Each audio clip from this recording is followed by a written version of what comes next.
São decorridos 85 anos que a coluna Prestes esteve na cidade de Arraias, norte do antigo estado de Goiás, hoje pertencente ao estado do Tocantins. Isto ocorreu em 1925 e nós temos uma série de registros acerca desta passagem da coluna Prestes.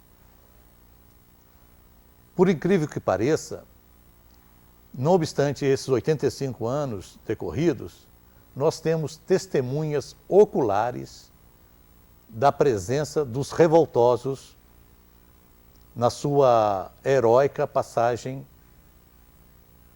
da coluna Prestes. Das testemunhas oculares tem apenas 101 anos de idade. Não creio que no Brasil tenha testemunha da passagem da coluna Prestes com tal grau de lucidez e de percepção exata do que ocorreu naqueles idos de 1925. Estamos juntos ao doutor Antero Batista de Abreu Cordeiro, que é ambientalista, odontólogo, pecuarista, pessoa que acumulou ao longo desses 101 anos, mais de um século de existência, uma gama de experiência nos mais variados campos da administração pública, campo profissional, social e político. Dr. Antero era um rapaz de 18 anos naquela época, que conviveu durante 11 dias com os companheiros de Luiz Carlos Prestes, nesta passagem pela cidade de Arraias, hoje estado do Tocantins. Nós teremos o depoimento, neste momento, do Dr. Antero, acerca do que foi a passagem da coluna Prestes, que ele registrou na retina, na memória e fotograficamente. Ele vai nos contar tudo isto neste depoimento, nesta tarde.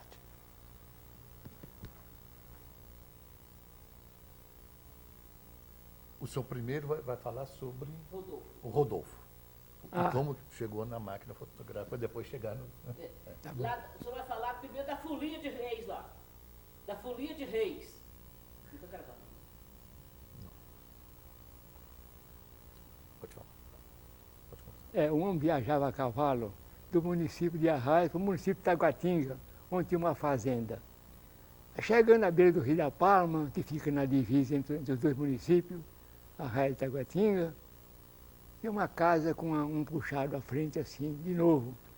Ele perguntou ao dono da casa por que a razão daquele puxado de novo. É porque fizemos isto para os foliões da folia que vai chegar aqui hoje, vai dançar aí, vai dançar nesse espaço aí. E quero os foliões. Os foliões já estiveram aqui, mas foram ver agora um negro d'água que mataram aqui na praia do Rio da Palma, é aqui pertinho.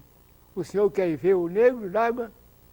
Eu não vou, disse ele, porque estou muito cansado, já viajei muitas léguas hoje a cavalo, mas amanhã eu irei até lá. E acabou não indo.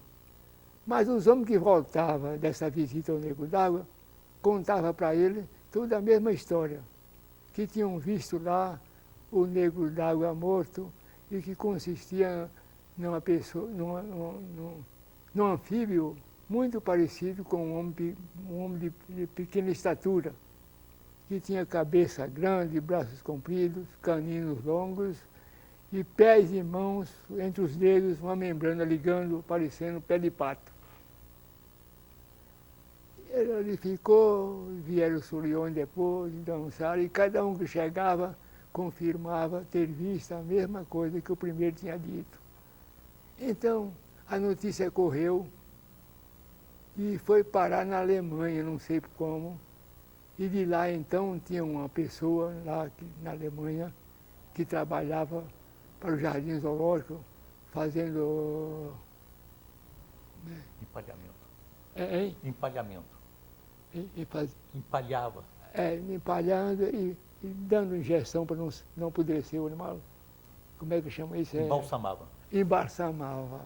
Porque ele embalsamou, ele lembrou que podia ir lá em Arraia, ir lá no Rio da Palma, matar um nego d'água embalsamado e levar para Berlim, onde quem quisesse ver teria que pagar de um grande preço e que ele ia ficar rico com isso. E nesse entusiasmo bateu lá em Arraia o Rodolfo. Chegando em Arraias, falou que ia descansar em uns dias, porque a viagem foi muito longa, a cavalo, estava muito cansado, e queria então, enquanto esperasse, embalsamar pássaros diferentes para mandar para a Alemanha. E eu era menino de 11 anos, armei minha sarapuca, peguei uma saracura e vendi para ele por R$200. Era o preço estabelecido para pássaro, qualquer um pássaro. Bom, vendi para ele por R$200, peguei o dinheiro, pus no bolso e lembrei de convidar meus colegas de escola para ir comprar pé de moleque na casa de uma mulher que morava perto, no fundo dos quintais, numa casinha modesta, que chamava-se Rosa Couro Cru. Aí nós fomos lá comprar o pé de moleque, quando chegamos lá, chegando lá, a porta estava fechada, eu espiei pelo buraco e eles também olharam e viram a Rosa Couro Cru deitada no meio da casa com os braços abertos e uma vela acesa na palma de cada mão. Aí nós pensamos que era uma assombração e saímos correndo a todo lugar. Agora, Rodolfo acabou pedindo meu irmão Honorato, que tinha uma tropa de aboa, cavalo, viajar para aqui, para as fazendas, para levá-lo até esse Rio da Palma, onde tinha um nego d'água. E por coincidência, minha mãe tinha uma fazenda de nome Mosquito, na beira do rio. Então foram se ter nessa fazenda, e Rodolfo caçando nego d'água, meu irmão ajudando, e muita gente. Lá uma semana, duas, não acharam o nego d'água, Rodolfo voltou para Arraias. Quando chegou em Arraias, perguntou: agora, senhor Honorato, você me levou nessa fazenda com muita amizade, com muito cuidado, me prestou muito bom serviço, quero saber quanto tem que pagar por isso. Aí meu irmão falou: não, você não paga nada não, isso para mim também é um passeio, eu gosto muito de fazenda, gostei muito da sua companhia, não vai pagar nada não. Aí Rodolfo foi lá dentro, pegou essa máquina e ofereceu ao meu irmão presente. Pode ter essa máquina, veio da Alemanha com o Rodolfo para fotografar nego d'água e fazer.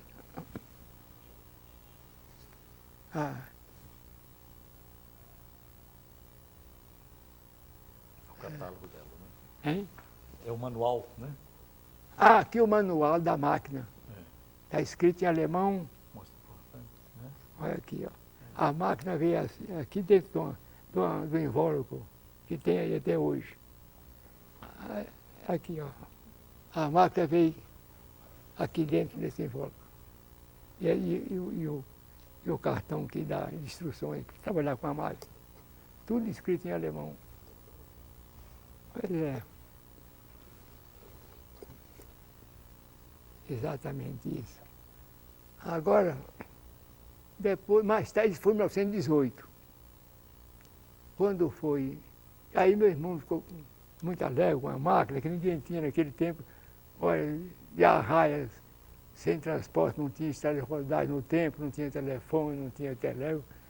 obter uma máquina Zeiss lá em Arraias, uma máquina dessa, era uma novidade. Então meu irmão guardou com muito cuidado a máquina, tirando fotografia aqui e ali, mas sempre com muito cuidado. Mais tarde me fez presente da máquina, que agora eu dei a máquina para minha filha. Então, o revoltor chegando, o Ildebrando de Sena, em Arraias, era um homem muito expressivo, era o prefeito, um homem muito inteligente. Lembrou que meu irmão tinha essa máquina e foi lá pedir para o Honorato, pedir a minha mãe para mandar o Honorato, meu irmão, fotografar os revoltosos que estavam hospedados com ele, o Estado-Maior. E o Estado-Maior formou na frente da casa do Ildebrando. E o Honorato chegou, assistiu essa máquina para tirar o retrato dos revoltosos. E a máquina tinha um tripé e ficava assim de lado. E eu apareci na hora por ali, ele me chamou, falou, eu quero figurar também no meio dos revoltosos aí no retrato. E a hora que eu dei sinal, você aperta aqui para fotografiar. Eu vim, fiquei pegado aqui no negócio, no diafragma. Quando o Honorato deu sinal, eu bati. Então, fui eu e o Honorato que fotografamos os revoltosos na porta do prefeito Ildebrando de Sena e Silva. Aconteceu isso. E a fotografia está aqui até hoje. Então a máquina está fotografia, não tem problema. E está aqui quem fez, quem disparou o diafragma da máquina, vivo até hoje, contando apenas com um pouco mais de 100 anos. Só uma coisa eu lamento, que talvez seja eu o único sobrevivente daqueles acontecimentos todos, daquelas pessoas todas tão boas e que já não vivem mais. É isso que eu tinha que explicar sobre a máquina e a fotografia que está até hoje aqui, tirada por mim do grupo do Estado-Maior dos revoltosos. No Estado-Maior estava o Luiz Carlos Prestes, estava o Juarez Taura, estava o Coronel Dutra, estava Miguel Costa, que foi depois governador de São Paulo, estava João Alberto, que era um pernambucano muito, foi depois prefeito do Rio de Janeiro. E Siqueira Campos. Siqueira Campos, um coronel muito importante.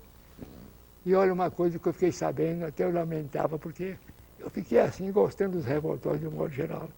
E Siqueira Campos, depois, a coluna toda foi apertada por um baiano que veio, que é da Bahia. Na Bahia tinha um caudilho muito jagunço, e os soldados do exército não queriam combater os revoltosos porque eram colegas, né? Chegava a força perto do revoltor, dormia aqui, os revoltados voltavam, eles viajavam no outro dia, e nesse vai e vem, o governo resolveu contratar um caudilho valente que tinha muita gente na Lavra da Bahia, que era o Horácio de Matos. Então, passou a coluna, depois chegou o Horácio no piso da coluna para acabar com eles. E foi até a Amazônia e expulsou os revoltosos do Brasil, foram para a Argentina. Mas de volta da Argentina para o Brasil, viajava Siqueira Campos e João Alberto num avião, e o avião caiu na água. E aí os dois saíram nadando, o João Alberto, era um pernambucano mais treinado, mais forte, alcançou a praia, saiu de Montevidéu. E o Siqueira Campos morreu afogado. Mas eu sei uma história de Siqueira Campos, porque eu trabalhei de dentista lá em cidade aqui, Palmeira de Goiás, uns 3 anos morei lá. Então eu fiquei sabendo de uma coisa assim. Quando os revoltórios chegaram em Palmeira de Goiás, ia saindo uns baianos que estavam por ali com sua tropinha vendendo as coisas, e os revoltosos chegaram, de chegada assim, foram logo pegando os animais dos baianos, e o baiano, sempre muito valente, pegou uma espingarda, pá, matou um revoltoso, para não entregar a tropa para eles. E ali na hora tinha um homem que tinha as pernas doentes, presenciou esse quadro.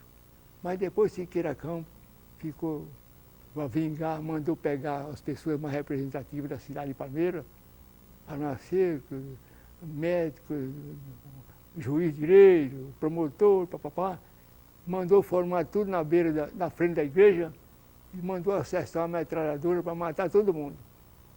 Mas nessa hora chega o homem com a perna doente e fala, olha, coronel, Siqueira Campos, esses homens não têm culpa.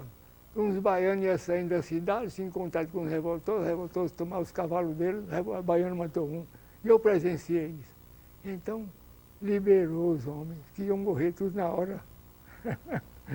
Era uma coisa assim. Pode começar.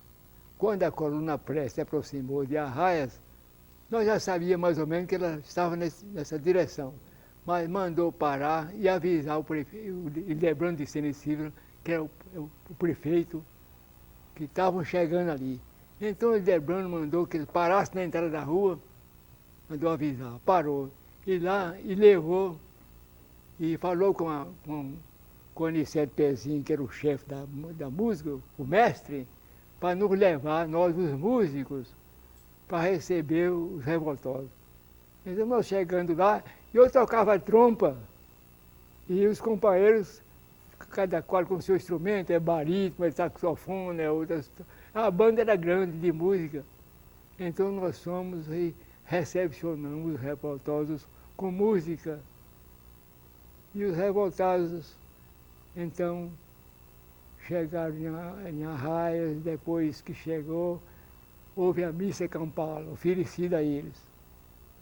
E a missa, assim, em frente à igreja, de uma praça grande de Arraias, e eles chegaram na praça de Arraias a cavalo. Quantos eram? Hein? Eram quantos? Era de 600 a 700 soldados, todos com seu lenço vermelho amarrado no pescoço e seu fuzil no ombro ou na mão. Eram bem armados, tinha até metralhadora. Chegou um burro com a metralhadora no lombo, metralhadora pesada.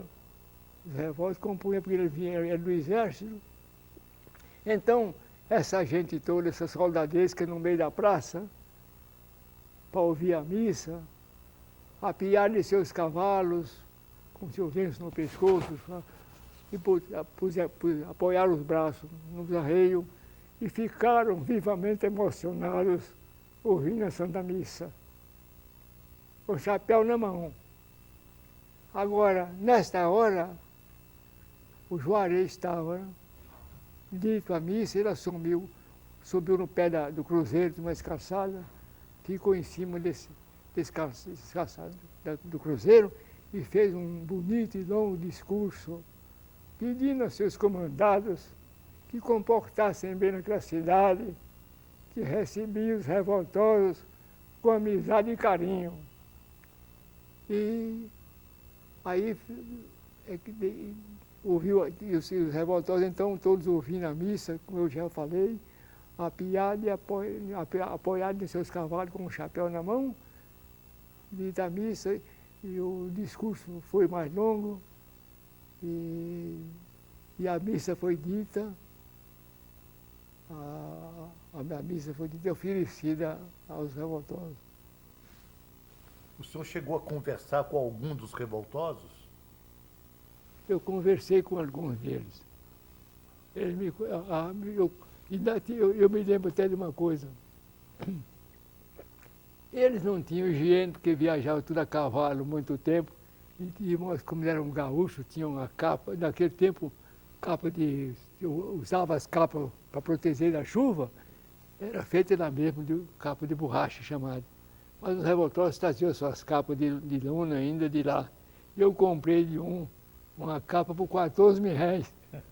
Mas cheguei lá em casa, a minha ajudante da minha mãe foi olhar a capa, falou, uai, tem muquirana na capa. Aí agora, joga quem bota no fogo? Aí a minha ajudante falou, não, vamos acender um fogo aqui no quintal, botar um tacho com água e botar a capa para ferver aí dentro que as muquiranas morrem. Então, coitado, eles viviam viajando, não tinha higiene, não podia ter, né? Tudo a cavalo, muitos dias. Aí Virei da capa, eu passei a usá-la há muito tempo ainda. A cavalo, botava a capa do revoltoso no ombro. Pois é. Vocês sentiam... Ah, teve uma coisa importante. Quando os revoltosos deslocaram para frente, e Debrando conseguiu deles que ficasse o capitão João Alberto, na retaguarda, até que os revoltosos, o grupo, deslocasse de um dia ou dois para frente, porque entre eles tinha infiltrado malandro, ladrão, que quando passasse a coluna numa cidade, voltavam e saqueavam. Mas aí João Alberto, o capitão, ficou em Arraias com a turma de segurança, uns tantos soldados, até a coluna andar para frente 2, 3 dias. Depois é que ele foi. Por isso, nada aconteceu de ruim na cidade. Agora, o alimento deles era a vaca, né? Matava, e como o gaúcho gosta muito de churrasco, comia só a parte da frente da vaca, as costelas assadas, e o quarto ficava no chão. Tinha muito gado no caminho, era matar aqui outro acolá, por isso que o povo não gostava dos revoltosos, que levavam seus cavalos, matavam só as vacas, né? Mas eles eram obrigados a fazer isso, que estavam viajando, não tinha outro jeito de se não alimentar e se deslocar nas costas do povo.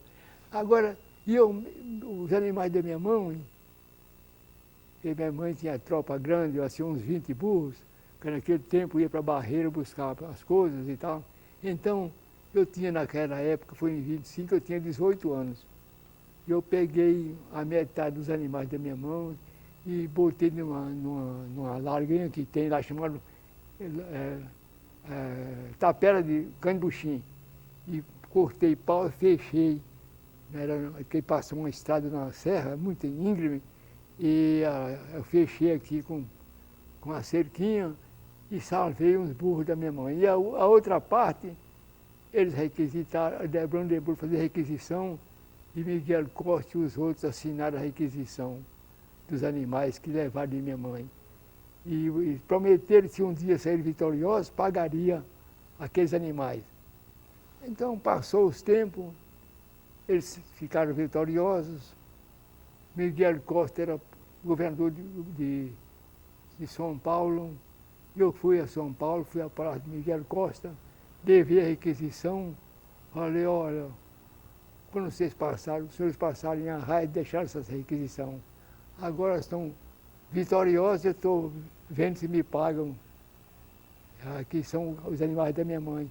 Ela falou comigo, olha, eu estou vendo até minha assinatura aqui, mas não vou pagar porque vou abrir um precedente, tem muitas dessas requisições por aí. Mas o senhor encaminha para a repartição competente, faz uma requisição, encaminha que você vai pago. Depois, no Rio de Janeiro, morava um irmão de Debrando, que era José de Sena, conhecido como Neném de Sena. Eu dei para ele a procuração, mas isso eu vim embora no Rio, fiquei pouco tempo, não fiquei mais sabendo o resultado, se ele recebeu o dinheiro ou não. Ele não me avisou que eu vim também, fui depois trabalhar em Palmeiras, fui para Pedro Afonso, ele não sabia meu endereço, né? Talvez por isso não me disse nada. Mas chegou até eu fazer ele encaminhar essa requisição. Doutor Antero, conta o presente que os revoltosos levaram lá para sua mãe. Ah, de presente, porque também o Honorato tirou fotografia deles, ou por isso ou por aquilo. Lá no Rio Grande do Sul eles usam muito isso para tomar chimarrão, né? Eles tomam chimarrão com essa vasilha. Então, um deles, o tenente Agrícola Batista, levou e ofereceu à minha mãe essa vasilhinha de tomar churrasco. E nós conservamos até hoje. Isso agora, ontem que eu dei ela para minha filha, mas ficou na família até hoje esse aparelho. Pois é. Tinha um padre na coluna? Ah, tinha um padre, Macedo, o padre Macedo, era de Goiás Velho, mas ele empolgou com o negócio dos revoltosos, entrou no meio e passou em Arraia a cavalo, e por coincidência, o meu irmão Cordeiro, eles tinham passado na fazenda do Cordeiro, pegar o cavalo do Cordeiro O cordeiro foi na praça, o padre montado num cavalo, falou, esse cavalo é meu. É, mas eu precisei de um cavalo para viajar e tal. Foi embora. É o padre Macedo, Ele que celebrou a missa ou foi o padre de Arraias? hein? Quem que celebrou a missa campal? Foi o padre de Arraia, João Emílio. João Emílio. João Emílio de Miranda, padre de Arraias. É. Delícia isso. E o cavalo que foi roubado, você lembra do nome do cavalo? Do cordeiro? É. Eu não lembro, não lembro do nome do cavalo. O cordeiro achou ruim. Achou ruim achar o outro tá montado na praça, no cavalo dele. O cordeiro é menino. Falou, não. Os revoltosos ficaram quantos dias lá em Arraias? 11 dias. E vocês sentiam medo Dentro deles? de Arraia, 11 dias. Vocês tinham medo dos revoltosos? Nós? É. Não, fomos familiarizando com eles. Não. O Juarez tinha pedido que eles não fizessem nada de ruim. E nós ficamos confiantes. E eles não fizeram, não. Eles não maltrataram ninguém. Ficaram lá comportando direitinho, não teve problema algum revoltoso. E vocês torciam pela vitória dos revoltosos ou não tinham partido, não tomaram partido, não? O Ildebrando de Sena parece que é da oposição política e ele tinha mais ou menos assim, uma tendência de apoiar aquela facção. E por isso nós acompanhávamos o Ildebrando, Sei. todo mundo achou que não era ruim. Conformando com a passagem dele, acostumamos ali, não desejamos mal a ele não. E vimos depois chegar a força do baiano. Chegou depois. Mas olha, o baiano é uma gente, de um modo geral, muito forte, muito valente. E olha aqui, os revoltados para viajar precisavam de cavalo. Os baianos vieram a pé, aquela precata arriada, roupa caque, fuzil bornado de um lado e fuzil do outro. Da Bahia para Goiás, passaram em Arraias, tudo a pé. Com o chefe adiante, que era o Horácio Matos. Horácio de Mato. Vocês receberam eles com banda de música? Música, A banda tocou para eles não, né? hein? A banda não tocou para eles não, né? Não, para beijar não. A gente não pegou não. Mas eles passaram dentro de Arraias, mas também não comportaram mal, não fizeram mal a ninguém não. Porque o Horácio de Mato era rigoroso. Se o jagunço dele fizer coisa ruim, tinha punição. E os soldados quase todos, mocinhos, 18 anos, 20 anos, aquela soldadesca, umas pessoas bonitas, fortes, a pé, da Laura foram até a Amazônia, a pé. E correram, eles é que forçaram a saída dos revoltosos. Porque o exército tinha ordem, mas não atacava, não atirava nisso, revoltosos, nada. Tudo é colega de farda, né? Então dormia pertinho um do outro, mas não atacava. Aí o governo viu que o exército não expulsava revoltosos, contratou o baiano, deu uma farda para ele de muito dinheiro. Era o coronel Horácio de Matos, comandando 300 ou mais homens a pé, tudo moço. Essa casa aí era de 18 a 25 anos. Eu acompanhei, eu fui ao cemitério e eles prestaram um tal de... Salva de tiro. Hein? Salva de tiro. De tiro. Puseram o caixão em cima de duas cadeiras e deram uma descarga por baixo. Era honra de militar, qualquer coisa assim. Deram uma descarga e colocaram o fuzil do revoltoso na cabeceira da sepultura e puseram o cap dele em cima, com manheta, o facão na ponta do fuzil, botaram o cap e deram uma descarga de fuzil debaixo do caixão. Ele foi sepultado em Arraias. Sepultado em Arraias. Morreu, ele estava acampado perto de Arraias, assim, uns 2, 3 quilômetros, e lá, entre eles, lá, um tiro saiu, disparou na mão de um e pegou na cabeça do outro. Esse foi morto em Arraias. Foi enterrado com honra de que honra militar, uma coisa assim. E E a gauchada gostou da comida que o pessoal preparou lá em Arraias para eles? Eu não sei o que eles comiam mais, era churrasco. Mas o pessoal de Arraias não cozinhou para eles, não? Não, era gente demais. É gente demais? Matava a vaca na praça, Na praça. fazia a fogueira, depois, quando tinha brasa, eles assavam o quarto inteiro para fazer o churrasco das costelas. E o traseiro eles davam para o povo, ficava por lá. Comeram muitas vacas, porque muita gente.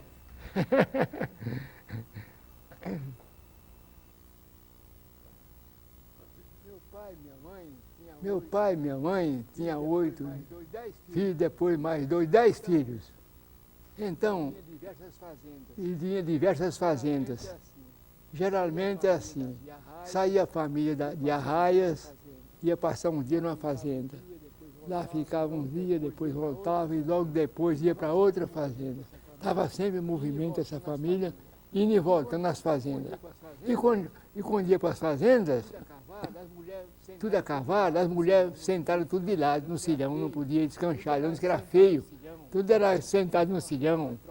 Então arriava a tropa toda, botava as mulheres tudo a montar. Os rapazes que faziam isso, eles chamavam os camaradas.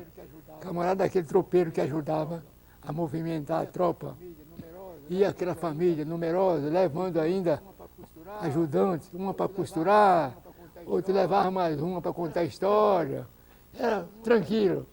Então muita gente chega na fazenda, ficava na fazenda, à noite acendia o fogueiro na frente da casa, para contar história.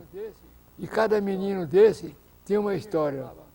A minha chamava a cabrinha que bate o pé no chão. Se não contasse, não ia dormir, não. Chorava, menino, aí acudiram, viviam tudo com muito carinho, muita amizade entre eles lá, né? O vaqueiro também tinha sua família grande, misturava tudo.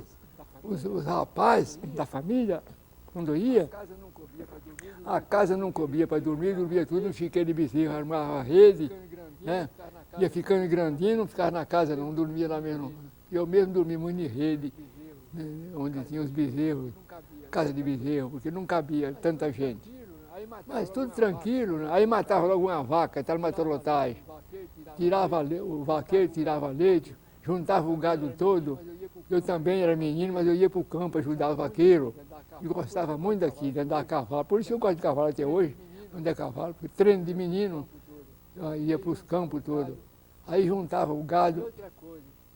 E outra coisa, juntava o gado à noite, dormia no curral, no outro dia levava esse gado que já tinha apanhado no dia anterior, até pastoreiro. Então botava no pastoreiro e os vaqueiros mais molos, meninos como eu, ficavam rodeando o gado, enquanto os vaqueiros mais espertos iam buscar outra maloca e trazer. Era aquele movimento. E à tardinha, trazia o gado todo dormindo no curral. No outro dia, pastoreiro e reunião do resto do gado. E em casa, as mulheres estavam fazendo... Sempre no quintal tinha uma roda de mandioca. Tinha o homem que jogava roda, fazia farinha, fazia beiju, né? Outras fazendo queijo, requeijão do leite que o vaqueiro tirava na manhã. Né? Era um negócio harmonioso, tudo alegre, brincando. Né? E da noite tinha as histórias. Tinha contadeira de história, tinha outra para costurar. Máquina pequena, levava máquina, uma máquina antiga, não era máquina de pé não. Era uma máquina menor de costura. E outro ia fazer sabão, quando tinha cana, moía, fazia garapa, tinha garapa quente, tinha rapadura, fazia rapadura, pé do engenho. Virava uma festa, né? Aquele povão para lá, para cá, mas tudo alegre, não tinha briga nem nada. E uns campeando, outros fazendo queijo, outros fazendo isso, aquilo, outro. Do entretenimento. Depois voltava para a raia. O povo ficava lá, eu ia por outra fazenda, fazia a mesma coisa. Chegava, matava a vaca, reunia a gente. Os vizinhos vinham tudo a cavalo, ajudavam a juntar o gado. O povo vivia em harmonia. E era assim, e muitas fazendas, muitas famílias numerosas dentro de Arraias, Eu não sei porque aquele tempo parece que tinha mais menino que agora. Cada família tinha um número de menino muito crescido. E as escolas, em Arraia tinha a escola pública e a particular. Os professores da particular parece que eram mais exigentes, ensinavam mais. Mas sábado tinha um argumento com a palmatória. O soubesse menos, bolo. Então fazia a roda de menino e aí o mestre perguntava, isso assim, assim. Se errasse, perguntava dentro, o outro sabia, o que sabia batia no que não sabia. Palmatória. Era desse jeito. Aí agora a meninada, eu, a Genu e a meninada toda ia tomar banho no rio. Perto de Arraias tem o Maria Luísa, um poço, um balneário muito bom, e tem a cachoeira, outro poço também muito bom, né? Para tomar banho. Então a meninada ia folgada, ia para o banho. Eu parava de jogar banho baixinho para minha mãe não ver que eu tinha ido 2, 3, 4 vezes tomar banho durante o dia. Então depois ia pescar piaba, armar arapuca. Era uma vida agradável. Brincar, à noite brincar na praça. Tinha o Bacondê, tinha uma brincadeira, já morremos todos. E tinha o Bacondê, e depois dessa hora sempre chegava a folia do Divino Espírito Santo. Quando chegava era uma festa, né? Então a folia, que tinha a festa do Divino, tinha os saía as pessoas viajando, né, com a bandeira do Divino, os foliões atrás, ia para as fazendas reunindo, dançando. Toda fazenda que chegava tinha que dançar, roda, e aí dava as esmolas e tal, e viajava aquele grupo de pessoas para frente. Né? E era assim, a movimentada a cidade, com chegada e saída de folia, escola, banheiros e brincadeira na praça. Eu não tinha tristeza não, todo mundo alegre. Os meninos acabaram de fazer isso daí, armar arapuca para pegar passarinho. E eu depois de já grandinho, quando eu tinha mais ou menos 10 anos, chegou um baiano em Arraias levando uma frobeia. Frobeia é uma arma que usa bala 22, bala fina. Aí eu queria comprar a frobeia, não podia, porque era perigoso. Chorei muito, minha mãe comprou a frobeia por 60 mil reais. E eu tenho ela até hoje, está aqui na cidade. Eu tinha 11 anos, eu tenho a frobeia até hoje. Mas aquilo é uma arma interessante, até hoje se atirar mata, porque é 20 bala 22, tem a longa e as short. Mas essa longa alcança longe. Aí eu virei caçador de árvore. E meu pai tinha um escravo já forreado, chamado Torquato, tinha um sítio. Então, o dia que não tinha escola, eu ia para o sítio do Torquato caçar. E lá eu matava jaó, matava jacu, matava juriti, com essa frobeia. E o negro gostava muito de nós, o ex-escravo. Então lá fazia chá com beiju, era uma coisa, era outra fruta, tinha tudo para mim e meus companheiros. Era Torquato. Esse negro me contou que quando ele era moço, menino, resolveu tirar a penca, tirar a parte sexual. Ele morava numa fazenda chamada Salobro. E põe uma faca, molou bem, fui para a beira do córrego. E lá juntou a penca e passou a faca. É tanto que ele casou, depois não tinha filho, não, ele se castrou. Aí o sangue desceu pelo rego e as escravas estavam lavando roupa lá embaixo, viu o sangue descer no rego, foi ver o que era, estava o Torquato lá desmaiado. Botaram ele numa rede, levaram ele para a casa do senhor dele, do Salobro. Lá medicaram, ele sarou o Torquato. Era um pretão, mas muito bom. Não faltava lá em casa nada, porque o Torquato levava lenha, o outro levava, outra mulher carregava água, não tinha nada não. Levava água e na casa fazia muito bolo, tinha um forno, aí fazia os bolos, assava no forno. E quando ia viajar, tinha os preparativos, tinha socar arroz que não tinha pilado. No pilão, arroz para levar, torrar café para levar, refinar açúcar. Fazia isso tudo, era uma festa. Tinha as ajudantes, a casa era cheia de gente, fazia uma coisa e outra. Chegava na festa, na fazenda era outra festa, porque contando história, fazendo queijo, requeijão, assando carne, esse negócio todo. E os meninos campeando o gado com os vaqueiros. Era uma vida, eu passei uma meninice muito boa. Mas meu irmão foi levar uma boiada para vender na Bahia, para vender a boiada. Dormir, né, na beira do Marimbu, que é um pantanal que tem na Bahia, comprido, que vai no caminho de Arraia da Barreira. Nos Gerais tem um pântano muito comprido. Dorme na beira do rio, mas não tem nem em casa, não, debaixo de pau. Dorme na beira do pântano. Aí no dia seguinte, a boiada ficou sendo rodeada pelos vaqueiros, de noite. E eles aboiando, até a boiada deitar para ruminar, aí que vão dormir. No dia seguinte, cedo, vão os peões, que chama vaqueiro, continuar tocando a boiada até onde venderam, na Bahia, onde achou o comprador. Mas numa dessas saídas do pouso, o meu irmão ficou enrolando, porque ele usava torrado. Saiu a boiada, saiu os vaqueiros, e ele ficou no pouso, meu irmão Honorato, desarmando a rede devagar, fazendo torrado, tirou as brasas do fogo, fez torrado, as pedras de fumo no chão quente e tal. Quando ele montou no seu cavalo e foi acompanhar a boiada, chegou adiante, tinha uma encruzilhada. E tinha rastro de boiada para um lado e para o outro. Aí falou, e agora para onde eu vou? Não sei. Pegou um dos ramos, pegou uma das estradas. Quando ele andou uma meia légua, não alcançou a boiada, ele falou, deve ter sido pela outra estrada. Mas não voltou o cara na encruzilhada para pegar essa, não cortou de lá para sair na outra. E aí se perdeu nos Gerais. Os Gerais é um mundo desabitado, né? Cerrado, chapadões. Aí ficou andando, montado num cavalo chamado Barrinha. Aí andou até o cavalo estava estafado, dormiu no mato 2 dias sem comer. No outro dia, ele chegou na beira de um brejo, ia passando uns nômades, mangabeiros do outro lado. Aí ele gritou para os mangabeiros que ele estava perdido, estava com muita fome e que queria um socorro.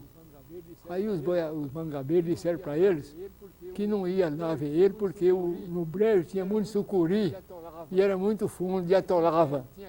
Mas tinha carne de ema, fizeram um bolo, enrolou assim, amarrou num cordão e jogou por cima do brejo.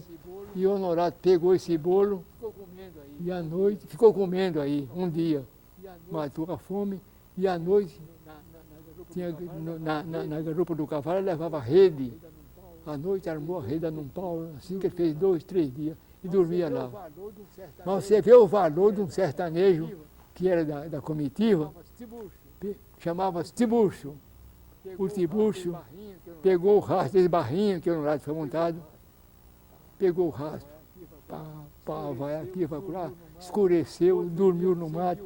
No outro dia, seguiu o rastro, até achou o Honorato. 3 dias depois. Aí levou o Honorato para a comitiva. Senão o Tiburcio Honorato ia morrer naqueles 2 dias. Que só tinha essa carne de ema para comer de 3 dias. A carne era pouca. Mas o Tiburcio salvou o Honorato. Pegou ele e foi. Agora, como é que esse... Aí eu escrevi um livro, um negócio desse, e o sertanejo tinha o sexto sentido, porque 5 só não dava para ele achar o Honorato, não. Parece que tinha uma coisa que capaz de seguir o raio. Outra coisa, a sorte foi que não choveu. Se tivesse chovido, acabava o rastro. Aí não achava o Honorato mais. Ele acompanhou o rastro do cavalo 3 dias. Dormia no rastro, no dia seguinte, até achar o Honorato naquele Geraizão da Bahia. Aí levou o Honorato de volta à comitiva. Tiburcio. Tem essas coisas assim extraordinárias que acontecem, né?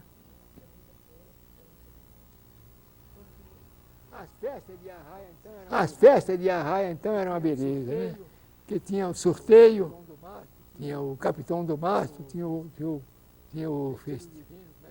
festeiro divino, como é que é? O imperador. Então, que era imperador, tinha que fazer uma festona. Aí mandava fazer muito doce, muita coisa, fazia festa. Aí tinha os bailes. A rapaziada tudo tinha baile. Então, o sanfoneiro tem direito de usar chapéu. O chapéu na cabeça é a sanfona. Lá tinha um doutor fogueteiro, que era o sanfoneiro. Quando nós queríamos fazer baile, atrás do doutor, mandava aviso. Aí as moças apareciam tudo no dia, na noite. Aí tinha os bailes. Dançava valsa, dançava tango, e até tango argentino, dançava. Era uma animação danada. Bebia licor, nos bailes. É muito bom.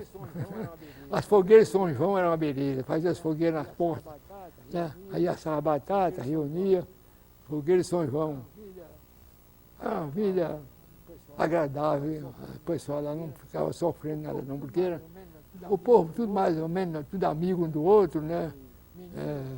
E menino, entrava, toda casa que entrava, ganhava biscoito, ganhava doce. Era assim, é um pelo outro. Era agradável a vida.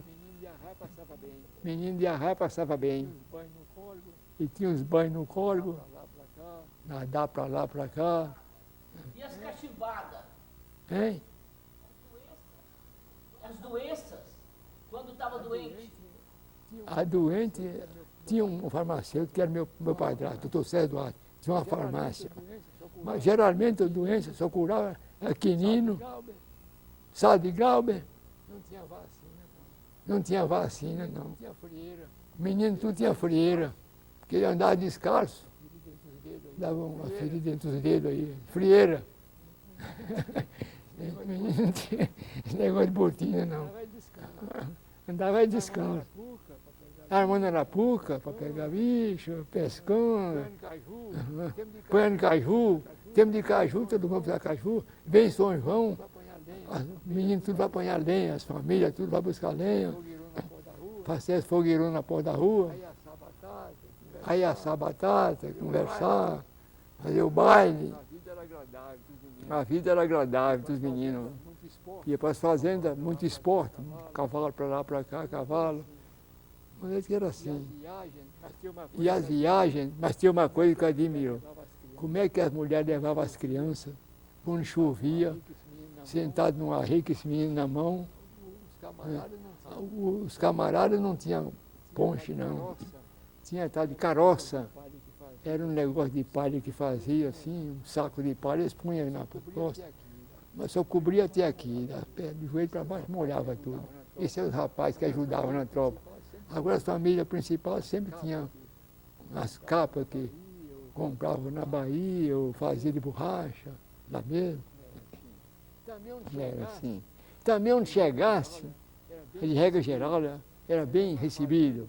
Chega numa fazenda, os donos da fazenda faziam tudo. Né? Uma coisa e outra, agradável, comida muito boa, ajudava de qualquer coisa. O povo tinha muita solidariedade, era unido. Né? Então tem isso. Acabou aí? Acabou aí? Pode falar? Pode falar?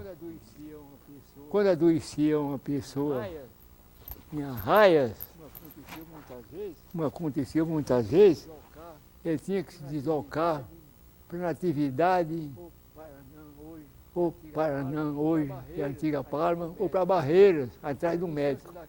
Agora, a distância daquela para ir a cavalo doente, mas não tinha médico. A pequena, minha irmã, foi à Natividade com o companheiro Ricardinho, que estava com apendicite.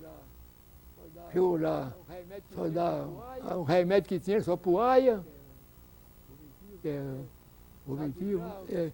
sal de Glauber, quinino. Eu fiquei meio surdo de tomar quinino, que eu tinha paludismo, me dava um quinino demais, o quinino está com nervo aditivo em grande escala, né? Pois é. Agora, Então era uma coisa assim. Tinha que, nessa distância, buscar uma consulta médica. Uma vez minha mãe saiu com a família toda para ir para Barreiras. Não, São Domingos. Quando chegou perto de São Domingo, nós tivemos notícia que o médico era baiano, tinha estado lá uns dias, mas tinha voltado, foi embora. Perdemos a viagem. E a Ricardinha, minha irmã, foi uma vez João Ares, meu cunhado, era um homem muito bom, porque minha irmã adoeceu em Arraias, ele levou em Barreiras para tratar, não deu certo. De outra feita, eu estava ali em Arraias, quando passava um médico que ele era natural de Paraná, hoje. Palma agora chama. Hoje Palma chama Paraná. O doutor Bandeira, ele é de Paraná, mas tinha estudado e estava morando em São Paulo, num sítio chamado São Roque. Então, ele ia visitar os parentes, saiu de São Roque, ia visitar os parentes lá em Paraná, hoje é Palma. Aliás, para Paraná.